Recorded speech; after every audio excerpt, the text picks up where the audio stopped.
السلام علیکم ورحمۃ اللہ وبرکاتہ۔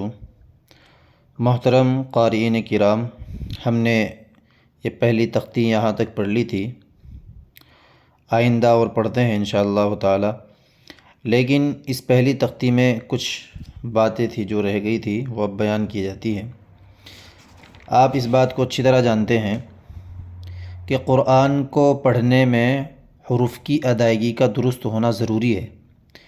الفاظ کو اس کے مخرج سے نکالنا اور قواعد کو اچھی طرح ادا کرنا اور الفاظ کو بالکل تلفظ کے ساتھ ادا کرنا یہ بہت ضروری ہوتا ہے۔ اگر الفاظ کو اس کے مخارج سے نہ نکالا جائے اور تلفظ کی ادائیگی درست نہ ہوگی تو معنی بگڑ جاتے ہیں، کچھ کے کچھ معنی ہو جاتے ہیں۔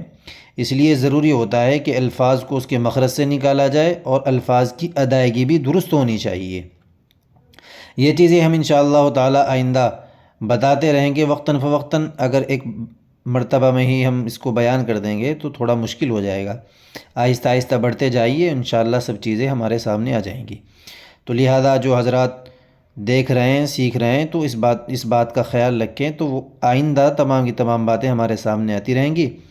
اور جن حضرات نے قرآن پڑھ لیا ہے وہ قرآن پڑھے ہوئے ہیں لیکن الفاظ کی ادائیگی درست نہیں ہے تو الفاظ کی ادائیگی درست کر لیں اور اچھی طریقے پر پڑھنا سیکھ لیں۔ یہ ہر مسلمان کی ذمہ داری بنتی ہے۔ تو اب ہم پڑھ لیتے ہیں کہ اس میں 7 حروف ایسے ہوتے ہیں جو ہمیشہ پر ہوتے ہیں، جن کو حروف مستعلیہ کہتے ہیں۔ یہ حروف ہمیشہ پر ہوتے ہیں۔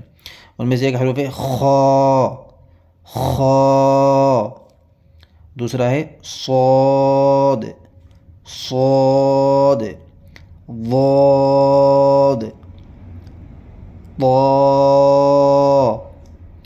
ظا، غین، اور لاسٹ ہے قاف۔ یہ 7 حروف ہیں جو ہمیشہ پر ہوں گے، جن کا مجموعہ خص ضغط قذ ہے۔ ایک جملے میں ان کو اس طرح بیان کر لیا جاتا ہے۔ آئندہ انشاءاللہ سب قواعد آ جائیں گے، اخفاء، اظہار، مخارج اور وقف کرنے کا طریقہ سب بیان کر دیا جائے گا انشاءاللہ تعالی۔ آپ بنے رہیے اور ہماری ویڈیو کو اچھی طرح دیکھتے رہیے اور قرآن پاک سیکھنے کی کوشش کرتے رہیے۔ یہ امتحان جو حروف ہم نے پڑھے ہیں، جو تختی میں پہلی تختی میں پڑھایا گیا ہے، اس کی مشق ہے۔ یہ دیکھ لیتے ہیں ہمیں حروفوں کی پہچان ہوئی ہے یا نہیں ہوئی ہے۔ تا، طا، ثا، سین۔ آپ میرے ساتھ ساتھ پڑھتے جائیے تاکہ آپ کے الفاظ درست ہو جائے، تلفظ درست ہو جائے۔ شین، صاد، یہ پر ہوگا، حروف مستعلیہ میں سے ہے۔ حا، ہا، خا، یہ بھی پر ہوگا۔ قاف، ذال، زا، یہ تھوڑا سختی سے نکلے گا، اور یہ ذال ہے، یہ نرمی سے نکلتا ہے، ادا ہوتا ہے۔ ضاد، یہ بھی پر ہوگا۔ ضا، یہ بھی پر ہوگا۔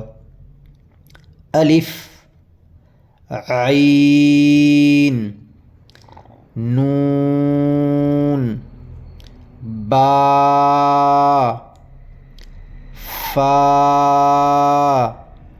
غین، یا، جیم، میم، لام، دال۔ اب اس حرفوں میں ہمیں پہچان ہو گئی، جو ہم نے حروف پڑھے ہیں ان کی پہچان اس میں بتائی گئی ہے تاکہ ہمیں معلوم ہو جائے کہ حروف کون سا کیسے بنتا ہے، ہمیں حرفوں کی پہچان ہو جائے۔ اب یہ حروف مرکبات ہیں، ملے ہوئے حرفوں کی شکل میں کیسے آئیں گے، ان کی شکلیں بیان کی گئی ہیں کہ یہ حروف جب مل کے آتے ہیں دوسرے حرفوں کے ساتھ تو کیسے مل کے آئیں گے۔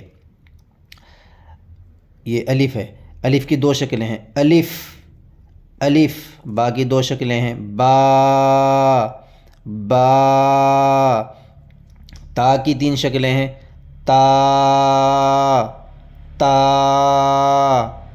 تا، جیم کی 1 شکل ہے، جیم، دال کی ایک شکل ہے، دال، عین کی دو شکلیں ہیں، عین، عین، فا کی دو شکلیں ہیں، فا، فا، کاف کی دو شکلیں ہیں، کاف، کاف، لام کی ایک شکل ہے، دو شکلیں ہیں، لام، لام، میم کی دو شکلیں ہیں، میم، میم، نون کی دو شکلیں ہیں، نون، نون، ہا کی تین شکلیں ہیں، ہا، ہا، ہا، حمزہ کی دو شکلیں ہیں، حمزہ، حمزہ، یا کی دو شکلیں ہیں، یا،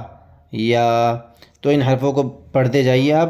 جن حضرات نے قرآن پڑھ رکھا ہے ان کے الفاظ درست نہیں تو وہ بھی سیکھنے کی کوشش کرے، انشاءاللہ تعالیٰ ترتیب وار پورا قاعدہ پڑھایا جائے گا، اس کے بعد قرآن شریف شروع کر دی جائے گی، اور اس کے بعد دینیات وغیرہ اردو پڑھانا اور عربی بھی سکھایا جائے گا انشاءاللہ تعالیٰ، اور بھی بہت ساری کتابیں ہم اس چینل کے ذریعے انشاءاللہ سکھانے کی کوشش کریں گے۔ اللہ تبارک و تعالیٰ ہمیں عمل کرنے کی توفیق نصیب فرمائے۔ السلام علیکم ورحمۃ اللہ وبرکاتہ۔